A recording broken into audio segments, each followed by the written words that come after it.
Hi, welcome to Quilting with Lori. My name is Lori Dickman. Today I'm going to take you through this project here. This is my 9-patch set on point. This is a quilt that I've been working on for a couple of years. I finally have it completely quilted, it's bound, and it's ready, and I just love it. It turned out so well. It started out as a New Year's 9-patch a few years ago, and for this particular quilt, we're using one of my 52-week series blocks. It's the New Year 9-patch block, a very simple block. For my quilt, I am using 1.5-inch squares from my 1.5-inch Speedy Solutions scrap container. I'm also using 1.5-inch with the fabric strips to sash everything in the center. So every square is completely sashed. You could use 2-inch squares if that's what you have in your stash, and 2-inch strips if you have that in your stash. Whatever works, you can just make adjustments to the outside corners, the setting corners, when you put it all together. All right, here on my tabletop, I have placed what I'm going to need to use to create one block. And you'll have the instructions in the free PDF that's linked in this description box, so you can grab that below in the description box. Now, what you're doing is you're simply putting together 9 patches. And there are 1, 2, 3, 4, 5, 6, 7, 8, 9 patches in this block. And so that's how it's going to go together.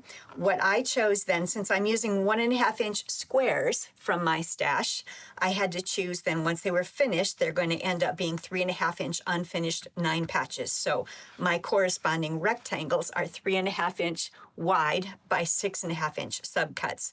So that's what my rectangles are. If you're using a different size square, put your 9 patch together first. Let's say you're putting together 2 inches. Put your 9 patch together. Measure it to see what size width your rectangles should be, and then cut 4 of them from a light fabric. I've used a light fabric. You absolutely don't have to use this value combination. Maybe you want to use dark rectangles and all of your 1.5-inch squares are going to be light. Totally up to you. Let's talk a little bit more about putting these 9 patches together. This is a great leader-ender project where you can just have a 9-patch ready to go sitting on the side of your machine, and you can be working on 2 projects at the same time. As a leader, you can grab 2 of these little squares and sew them together. That can be your leader, work on your other project, and then you can end that project with another set of 2 squares. And that way you're constantly working on creating these 9 patches. So that's an option for you, or simply just put on some music or a great book that you can listen to and create your entire project this way. When I put my 9 patches together on the original quilt, I believe I nested a lot of my seam allowances.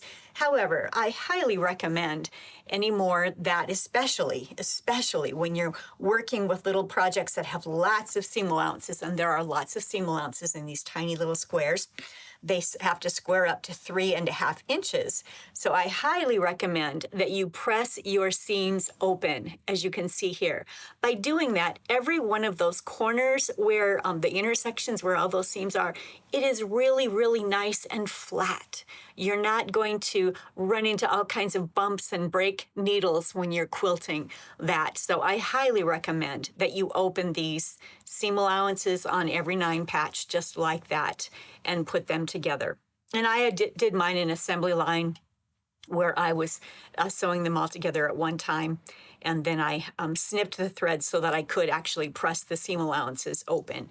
So I highly recommend that. Again, you're making 9 of these, you're making 8 of the 9 patches for one block. 1, 2, 3, 4, 5, 6, 7, 8. And my 9 patch measures 3.5 inches, so that means with the fabric strips that I'm subcutting my rectangles from have to be 3.5 inches wide. And in my case, it's going to be 6.5 inches long once we put these together. Then as we're sewing the block together, this is row 1. This is row 2. Once it's all put together, then these are going to go on the sides, and this is row 3. And that is the block. It is so very simple. No half square triangles, just a great, great project. Now there's a sample project on the back here where you can put this together on point and just do nothing but 1.5-inch square 9 patches all the way through that entire quilt. So that's an idea for you. You wouldn't have to make it this big. This is a nice big size. But I also have included in the PDF that's below is the PDF for the applique pieces. And I'm going to take you to the wall quilt now so that you can see that. When I originally had put this quilt together, I had felted up a bunch of these wool felted squares, and I had these available that you could use for this quilt, but they all got purchased. I only have these 2 left, and I don't want to sell these. I want to keep these in case I want to use them myself. But let me take you to the wall quilt so that you can see how we put together the setting corners for this quilt and put everything on point. So here we are at the quilt, and I just wanted to share with you, first of all, how the center went together. I simply put together 3 rows of 3 blocks each. So I sewed them together with a blue 1.5-inch strip, a 12.5-inch long strip in between the 3 blocks. The entire quilt, which consists of 9 blocks, was completely sashed. I used a blue or deep royal blue. You can use any colors you want. And again, you can swap out the values if you want to use dark where I've used light and so forth.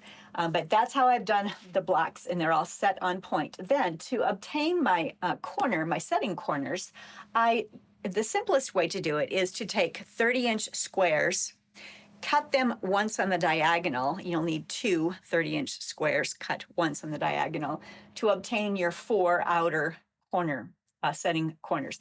Now, they're going to be a little bit big, and that's great. You can always trim it down. I like to make them a little bit larger so that I can always trim them down. And then before you actually place them on your quilt, you're going to do all of your applique. That's where I want to get close here so you can see that. I do want to point out that those 30-inch squares would be if you are using the same size 9 patches that I'm using. So I started with 1.5-inch squares and 3.5-inch rectangles, and that's how I created my blocks. And then you would use 30-inch squares cut on the diagonal to create your 4 setting corners. If you're using a larger square and a larger rectangle, then of course you're going to need a larger setting corner for each corner of the quilt itself. Now let's take a look here at the wool applique. So again, what I had done was use some felted wool. It's a very whimsical design here, and I really enjoyed putting it together. I simply used a straight stitch on my domestic sewing machine as I appliqued each on, and I used a matching thread color as I put each of these on. In some cases, I might have used, I think I used a light pink or a light peach on this russet, and I probably was trying to match this peach here, and I just kept it on for all of the darker ones. But in most cases, I just matched my thread, and that's how I appliqued it. And then once the applique was on each block, and of course, in order to center everything, I creased it from corner to the middle here, and that allowed me to figure out where to place all of my pieces. And I tried to make sure that I made all 4 of these corner units the same or as close as possible. They are on opposite ends, so it's not like you can see them up one to another.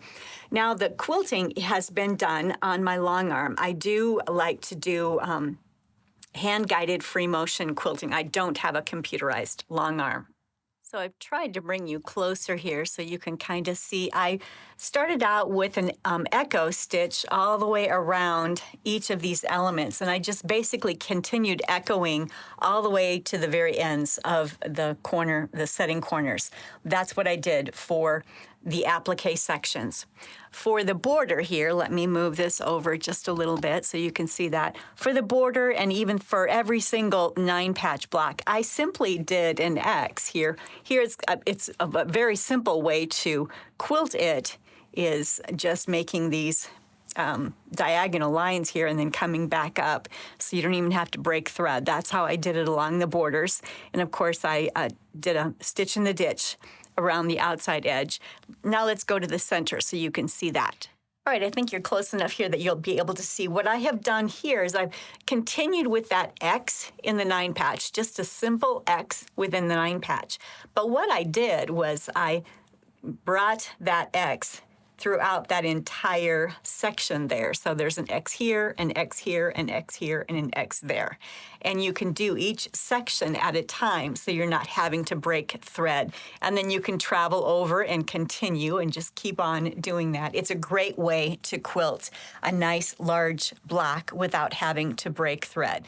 So I'm simply drawing, or I made sure that I identified with a erasable marker what my halfway point is for. I can tell what it is here because this 9-patch seam is right there. But out here I needed to have a mark there so that I could identify where that was. And I simply just started Xing here, came back and went that way. And you can continue all the way around the block doing that. It's a wonderful way to quilt that entire block without having to break thread. And then for all of the sashing on the inside as well as the border, I simply did, it's more of an edge stitch. It's not really a stitch in the ditch. I took a royal blue thread that matched the sashing, and I did an edge stitch all the way around. So there is an edge stitch on each side all the way around in the center of the quilt as well as throughout the border there. Thanks so much for joining me today. Don't forget to grab the PDF for this below and the links for all of the videos when I constructed this. I think there are 3 different videos from putting these blocks together to doing the applique as well as quilting this entire quilt. That's all available for you, and I'll have all of that linked below in the description box so you can follow along and create this quilt on your own. Make sure you grab the PDF in that description box for both the block itself as well as for the setting corners. And with this particular project, it's part of my 52-week series of blocks. And I have been asked by many of you to create a book, an ebook of the 52 blocks and their sample quilts. And I have done that for you. That is available out on my website under my PDF tab in my shop. So I'll link that as well in case you're interested in that. That way it's all there for you. All 52 of the blocks are available for you with my sample ideas on quilts. So it's a great, great PDF to have available. You'll have a wealth of ideas to use up your scrap stash. And some of my upcoming projects, I'm going to be teaching the Rose of Sharon quilt. There's 3 different size quilts that you have available in the pattern, but it's a beautiful quilt. It's my Two's Company series. Again, I'm back to doing some of those. I've got a number of Two's Company patterns, but there's 3 different size quilts here. And I love how when you're adding 2 blocks together, and this is great as a scrappy quilt too, but when you're adding two blocks together, you're creating some beautiful secondary designs. And here we have them available as wall quilts, and we're adding applique blocks in the center. And I'll be teaching that here shortly. And then also, I'm not sure how much of this you're going to be able to see, but I'll be teaching a new art quilt block. And this is my Fox and Vines quilt. This is just the center. He's not even appliqued yet. He's just hanging here. In some cases, he's only pinned. But I'm going to be teaching this as well. There's some beautiful vine borders that we'll be working on. So stay tuned. I've got lots of great things coming up. Thanks again for stopping by today. If you like the content that I provide, please don't forget to like and subscribe and leave a comment. I love reading comments from my viewers. Until next time, happy quilting.